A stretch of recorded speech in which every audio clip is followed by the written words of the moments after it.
Welcome to Instigators of Change, a Khosla Ventures podcast where we take a look at innovative ideas, the people who come up with them, and those who invest in them. I'm Kara Miller, and this week, well, it's our big debut. This is a very exciting time, but I think it'll get even more exciting. And amid a world in tumult, we look at what it takes to unlock the future. No large innovation we talk about comes from people who are experts in the area. Today, venture capitalist Vinod Khosla, who's going to share with us his view of the current tech landscape. Let's shoot for the moon. How high we go doesn't matter if in the end the rocket is going to crash back to Earth.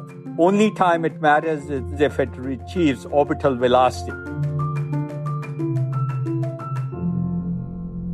And over the next few weeks and months, we're going to hear from the scientists, the investors, and the journalists grappling with new ideas. We're using yeast, the same kind of yeast you use to make beer or bread, and we've been engineering them to specifically transport in toxic materials like mercury or cadmium or lead and separate it out as a water purification system. I mean, there's no earnings in an early stage startup, which is just two-legged mammals walking into your office with a dream. I made stupid decisions so often through the 40 years I've been in the venture capital business. I couldn't even begin to tell you in a 1-hour podcast. We'll also look at what's hype, what's real, and what the heck is going on behind the scenes. First, though, a story. And even though it's one story of one day in just one particular meeting, you might argue it can tell you a lot about how and why new ideas achieve liftoff. When Pat Brown came to me, he rode up on a bicycle from Stanford. He didn't say he wanted to build a burger. He said, I want to change animal husbandry on the planet because it takes 30 to 50% of the planet's usable land area. Patrick Brown, then a renowned scientist at Stanford, would become famous for building a burger, the Impossible Burger, which you can now get at, among other places, Burger King, where it comes with tomato, lettuce, mayo, ketchup, pickles, and onions. But back in 2010, when he biked to that meeting with Khosla, the Impossible Whopper, as it's called, would have been hard to imagine. Khosla remembers that Brown had no deck, no company, no product, and no sample. Though he certainly did notice, as the journalist Sebastian Mallaby would later write, that Brown seemed like he was all in. So he has this sort of slightly weird, certainly unusual, obsessive determination, which is one thing that, of course, venture capitalists love when they meet people like that, because that is going to be channeled into the determination you need to make a startup, where you're going to suffer setbacks, both scientific and in other ways, business setbacks, along the way before you have a chance of hitting success. Khosla knew that he was in the presence of a smart man with real drive. But when Brown told him he wanted to remake animal husbandry on planet Earth, well, a certain amount of skepticism kicked in. Now, that's ridiculous. One guy, he'd never worked at a job other than being a professor and only at one place, Stanford. And you sort of say, oh, this is too important. Now, you could have said, this is ridiculous. He's never done anything practical. How could he do this? And it's not even possible, conceivable. Khosla, though, had long been in the business of supporting things that were seemingly inconceivable. So the question was, what might the ramifications be if it took off? Okay, supposing this improbable but not impossible idea can actually be made to work by this obsessive and unusual person, how big is the payout going to be? Because it's all very well backing a long shot and to back plenty of long shots, knowing that, 9 out of 10 might go to zero. But if you're going to do that, you need the 10th one to make back more than 10 times your original investment. Otherwise, you're going to be losing money in your overall portfolio and you'll soon be an ex-venture capitalist. And so Khosla thought about the size of the market for a delicious meat-free hamburger. He realized that that was actually massive. Brown said to him, it's $1.5 trillion global market. being served by a prehistoric technology. And that was enough to push Khosla over the edge and bet $3 million on this startup.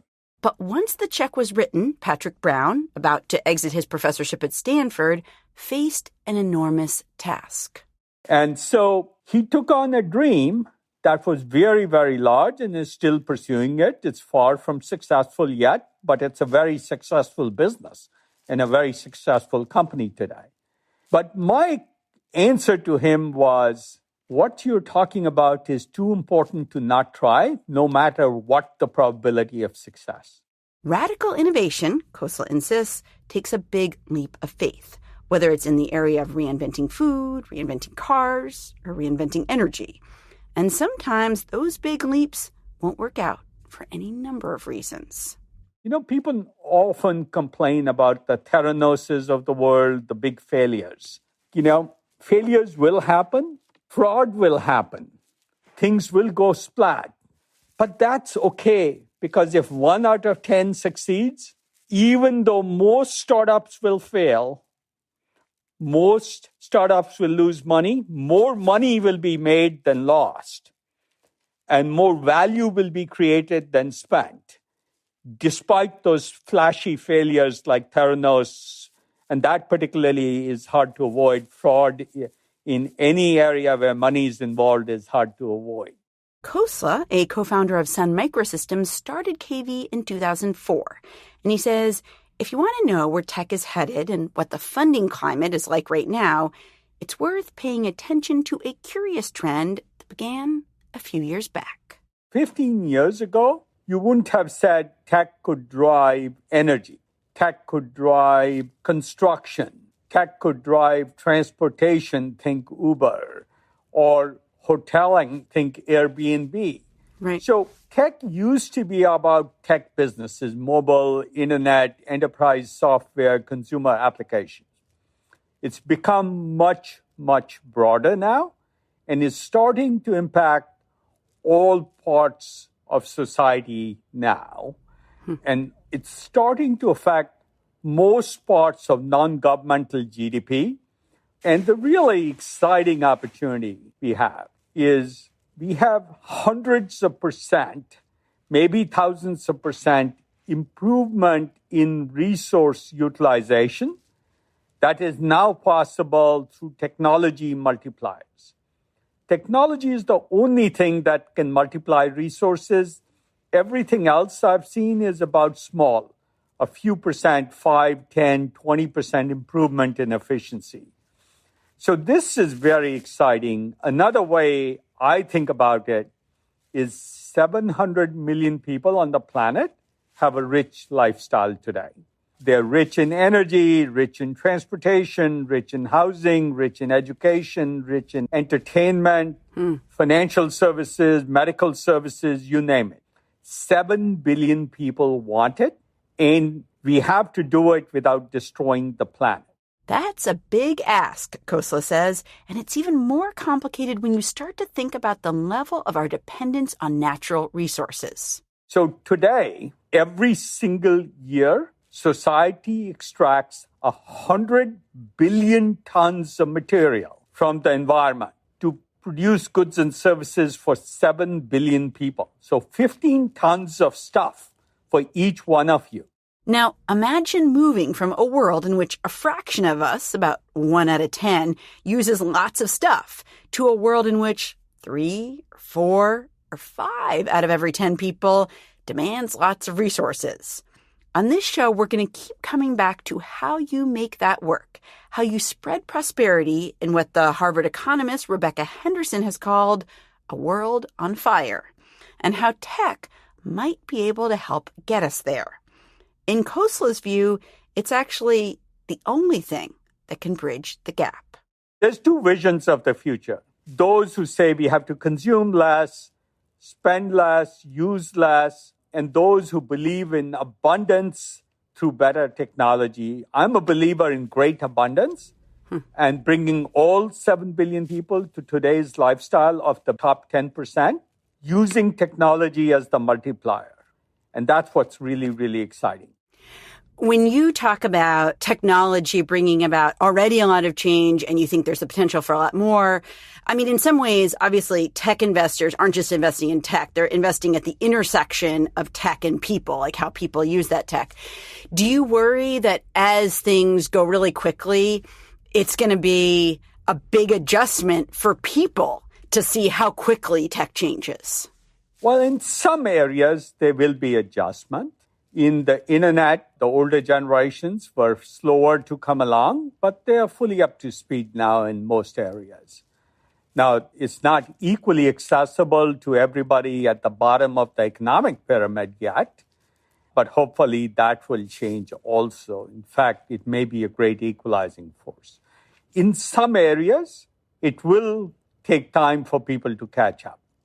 We'll leave some people behind. In others, it won't make a difference. If I can build a public transit system that is cheaper than today's public transit system, that is more schedulable than Uber, faster than owning a personal car, and reduces the number of cars in cities by 10x, that would be exciting. And I think that's possible within 20 years.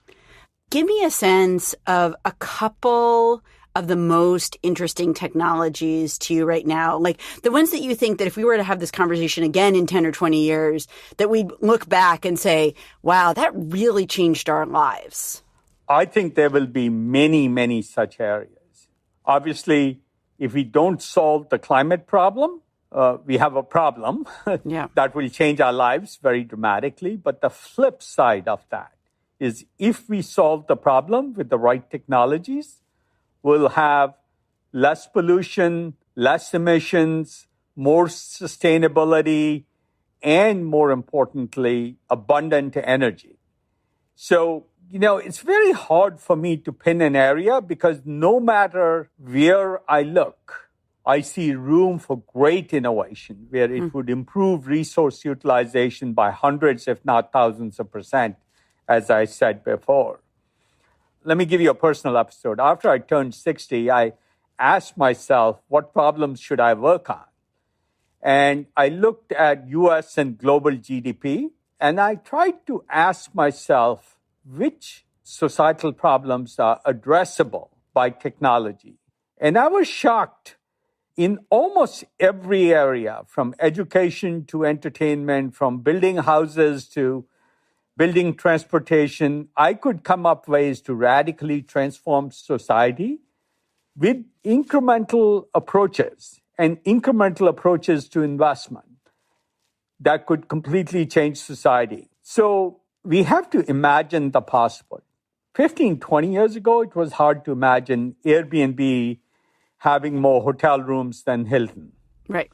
15 or 20 years ago, it was hard to imagine taxis being as scalable as Uber has become, and I think an order of magnitude better service than Uber is now possible.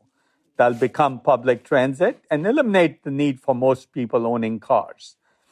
So one of my major themes is dematerializing society. Most of a building supports the building itself, not the people in it.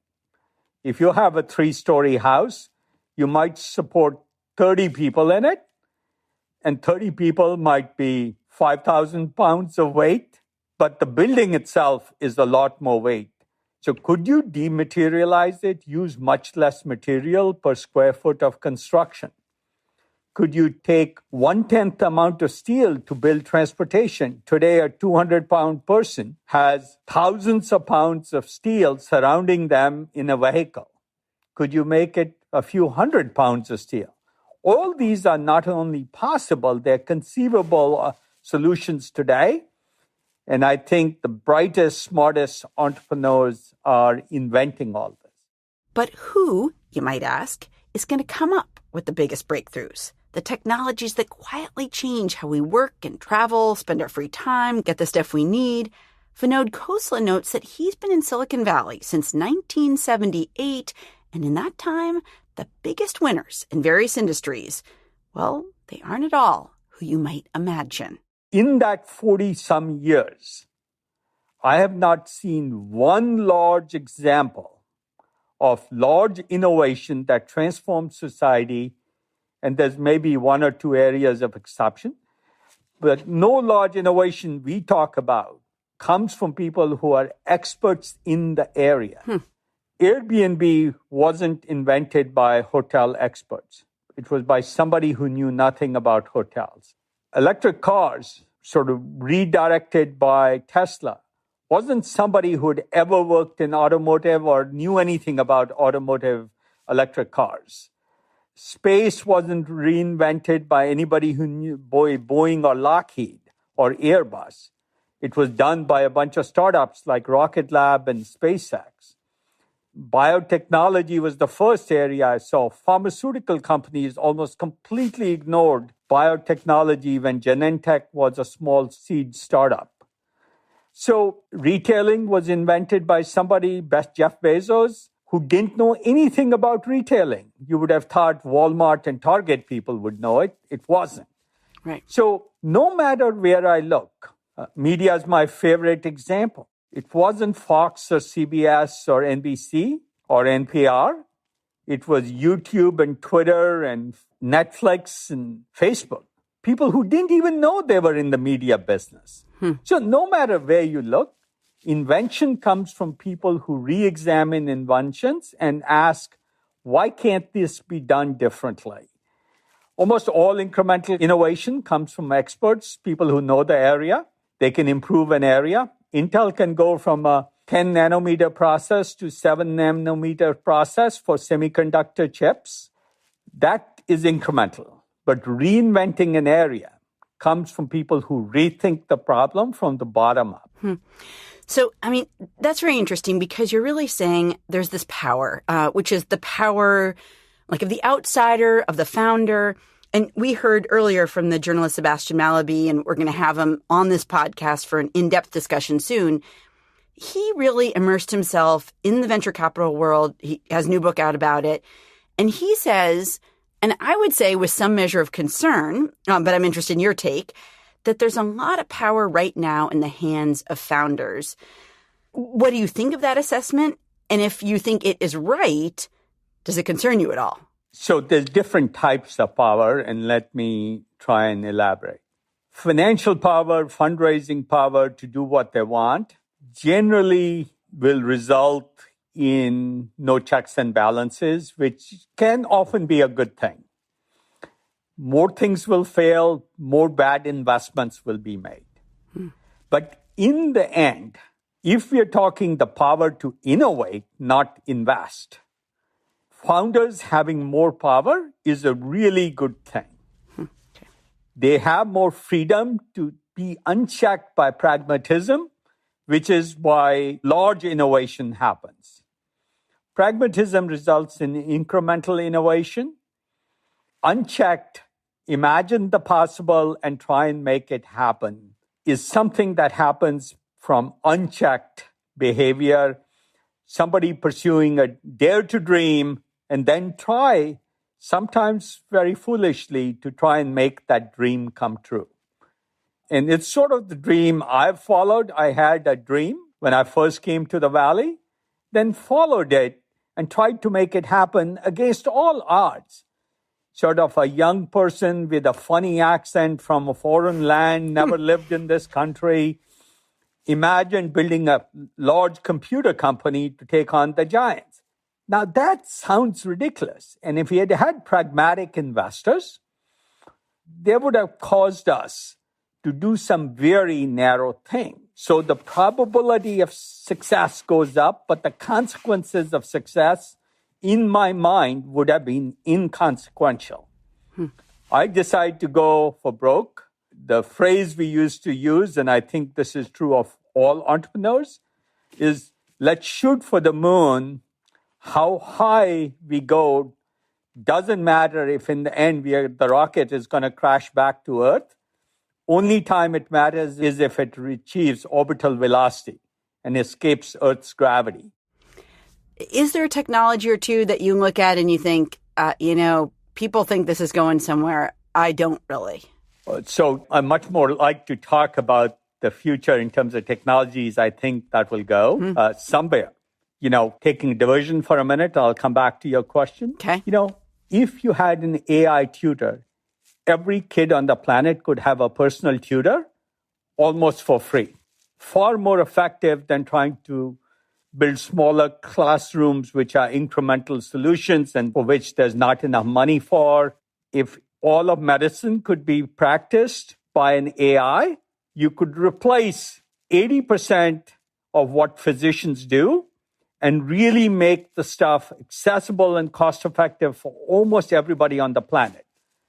And so those are very optimistic areas we can come back and talk about.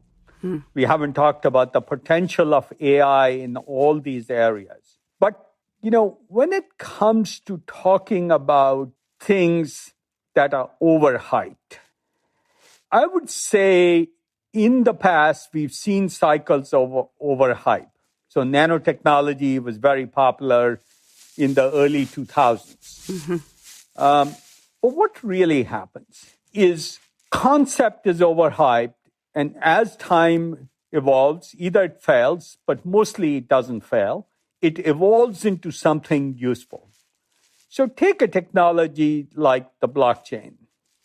Today it's this vague speculative value, unfortunately, by being used by Russia to bypass the Ukraine sanctions because it's not tradable. But it does have value in Bitcoin is a fixed commodity and it can't be printed. So there's real value as a store of value. And coupling it with KYC and AML, traditional banking concepts to make sure fraud doesn't happen, would make it much more useful in my view. NFTs hyped a lot, but my bet is it'll become even more valuable for rare resources. So if you have NBA Top Shots as an NFT, it becomes even more valuable. If anybody can call anything an NFT and there's no scarcity, then you'll lose a lot of money and hype that will go out of fashion. So I do think NFT will become much more useful for certain kinds of applications and certain rare events, because scarcity is what is valuable in that societal function. So even the things that are hyped, and I'm bringing some things that people say are hyped, they will evolve into more useful forms over time. One of my favorite uses of the blockchain is the Helium network. A physical IoT network is being set up in the United States using the blockchain to create network effects. Could we use the blockchain to replace AT&T's 5G network for cell phones or Comcast's at-home service? Absolutely. And those kinds of uses will emerge out of what seems like a messy, generally optimistic environment in vague terms like Web 3.0. They'll become very specific and very valuable. Let me ask you a little bit about the intersection between technology. Obviously you're seeing a lot of stuff sort of moving forward and changing how things look, and government. You've touched on this a little bit, and I think a lot of times entrepreneurs think the less government, the better. But I've also talked to scientists over the years who feel like it's stressful in the U.S. when you have different administrations with different priorities. And so one administration was like, yeah, let's invest a lot in renewable energy. And the next administration's like, yeah, we don't really care about that. And so your graduate student funding, all this stuff is, it's hot and cold and hot and cold. Give me a sense of how you think tech and government intersect and like how that works and how it maybe doesn't. Look, you brought up in a very important area, climate. Climate needs two things. Very large technology breakthroughs. Today, we are mostly seeing a lot of hand waving on everybody can do their part. Not true. We only need a dozen awesome instigators like an Elon Musk, like a Pat Brown, like a Bob Mumgard at Commonwealth Fusion to transform the critical areas of carbon emissions. Now, the second piece that will accelerate these transformations is government policy. So policy will make a huge difference. And as we go from the Obama administration to the Trump administration to the Biden administration, things will flow and ebb. And that's just a natural part of life, is just messy. Now, what that causes things to happen is things will take shorter or longer based on the policy. But most likely, not always, but most likely, really valuable things will sustain. And smart entrepreneurs will power through the hardship phases to emerge. So most people think of clean tech 1.0 as having failed, but I don't think so. Tesla is a huge success, made up in market cap for a lot of investments that were made in clean tech. QuantumScape in our portfolio is a huge return in solid-state batteries today, but it took through excitement about the clean tech investment cycle and then a lull of almost a decade and now excitement again. So these cycles will happen. But QuantumScape, what is clean tech 1.0, is a really exciting investment for solid-state batteries and would make electric cars more cost-effective than internal combustion engines, which is what has to happen. LanzaTech, out of Clean Tech 1.0, will make sustainable aviation fuels possible without obsoleting today's airplanes and today's infrastructure. Impossible Foods, part of Clean Tech 1.0, will more than return the funds. So not only will these technologies sustain and work out, whether it's fusion or electric car batteries, somebody will build a multi-$100 billion company, maybe a $1 trillion valuation company out of solid-state batteries, or aviation fuel, or public transit. These are all happening. It just, one, where serious technology innovation is required, like in solid-state batteries or aviation fuels or fusion, they take time and we need patience. And will go through multiple iterations of presidential policy and cycles over this period of time. But in the end, the way for a clean tech technology to succeed is to achieve unsubsidized market competitiveness. And if they're on that path, they will succeed independent of policy.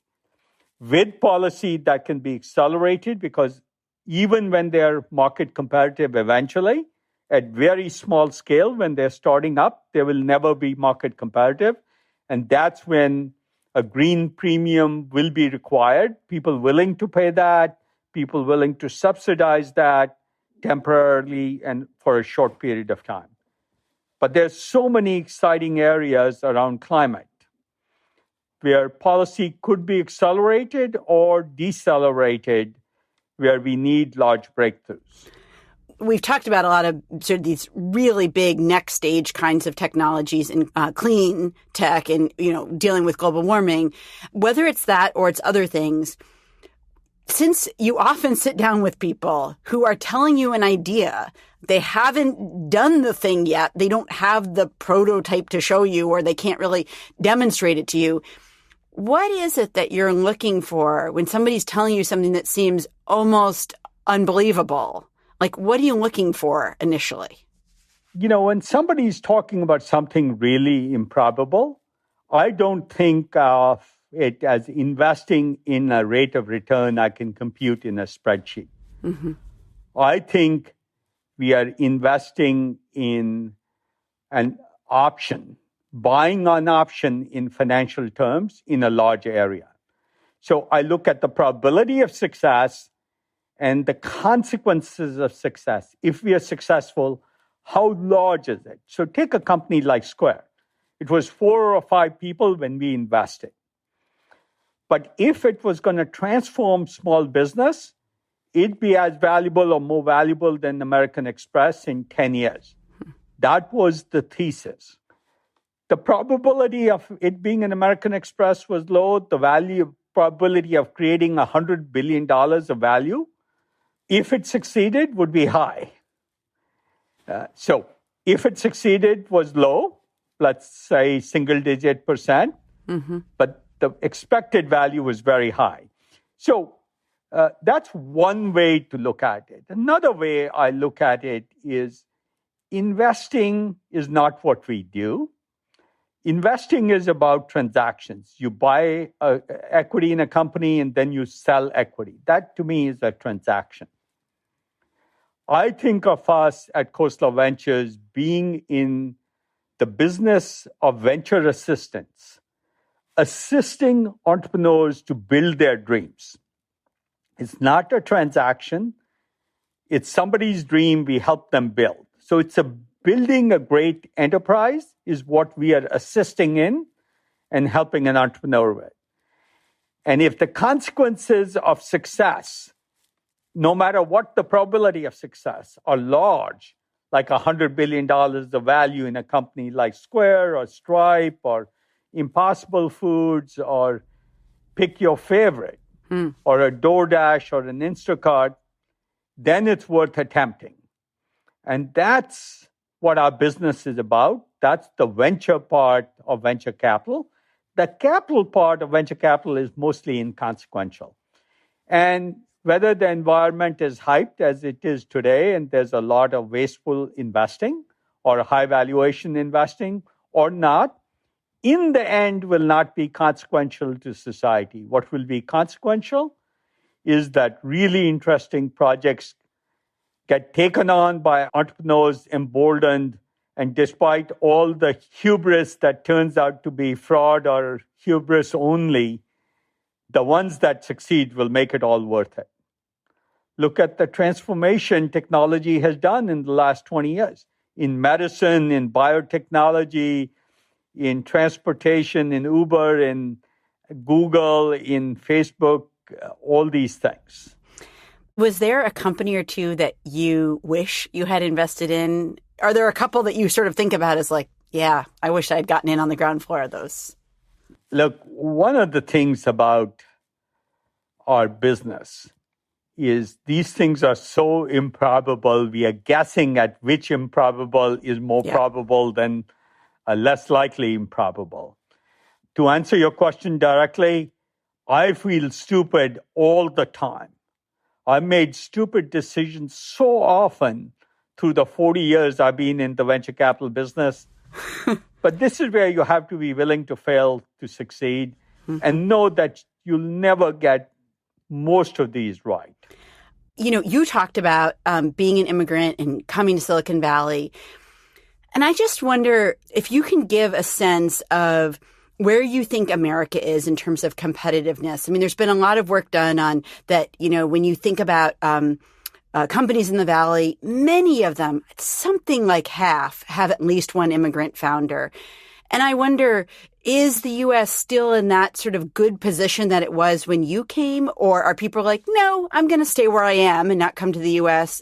Just give me a sense how you see the competitiveness issue. So the U.S.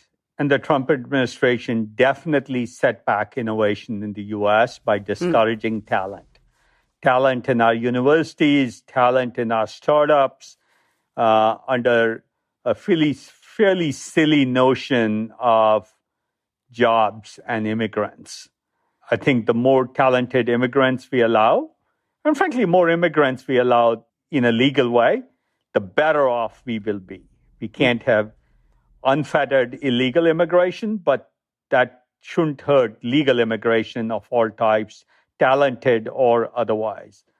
So I do think we've set America back, but I don't think we've set it back, and I think we can still change course, and I'm hopeful for the future. But let me go beyond that and say transformative innovation to build a new society or societal infrastructure more precisely is a global imperative. It's not just for America to do. And Silicon Valley used to be a place. It really is a culture and a mindset. And so the fact that seeds of innovation are being sown elsewhere isn't, to me, a bad thing.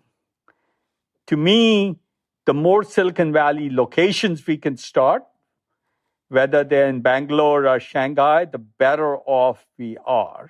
And the more we can enable talent with a mindset of support for the larger vision, the better off we as a society will be. But let me also say, despite the fact that we set back the importation of talent into America, it's still the place where the most innovation happens. And I would say, even though, and I look at Europe, there's equally good scientists and entrepreneurs there. The rest of the ecosystem, the investors, the business people, the others needed to support the entrepreneur aren't as developed, and they turn really big ideas into decent ideas. So they de-risk big ideas to increase the probability of success, but in the process, reduce the consequences of success. If you want the large consequences, I do believe America is still the best place to be.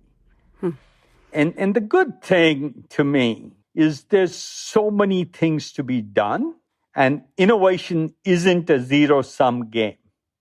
You know, looking for resources, whether it's titanium in Ukraine or wheat from Ukraine, some things are zero-sum games. The really important things, the multipliers of resources, a new kind of cement, which we are working on, a new kind of direct air capture or methane pyrolysis that really impacts society, they're not zero-sum games. They're multipliers. And we can have innovation in many, many areas, and all of those succeed in all parts of the world. We've done exciting investments from all over the world. In fact, my most recent one was in New Zealand. And Rocket Lab was in New Zealand 7-8 years ago. So it is possible to do innovation everywhere. Vinod Khosla, the founder of Khosla Ventures, thanks so much for being here. Thanks for talking to me. Thank you very much.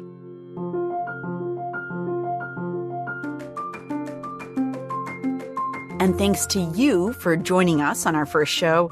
Next week, we're going to move from what can go right with innovation to, frankly, what can go wrong. They knew how to say whatever, like the zeitgeist of the moment, what was raising money, what investors wanted to hear. In the meantime, subscribe to Instigators of Change. Leave us a review on Apple Podcasts. I'm Kara Miller. Our show is produced by Matt Purdy. I'll talk to you soon.